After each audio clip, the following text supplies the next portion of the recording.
गरुडगमन तव चरणकमलमिह मनसि लसतु मम नित्यम्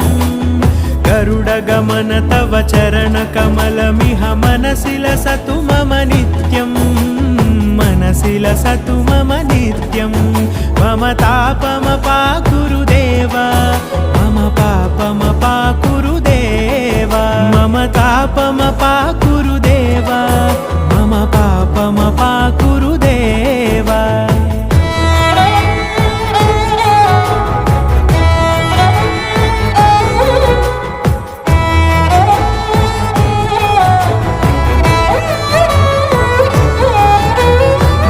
जनयन विधिनमुचिहरण मुख विबुध विनुत पद पद्मा जलजनयन विधिनमुचिहरण मुख विबुध विनुत पद पद्मा विबुध विनुत पद पद्मा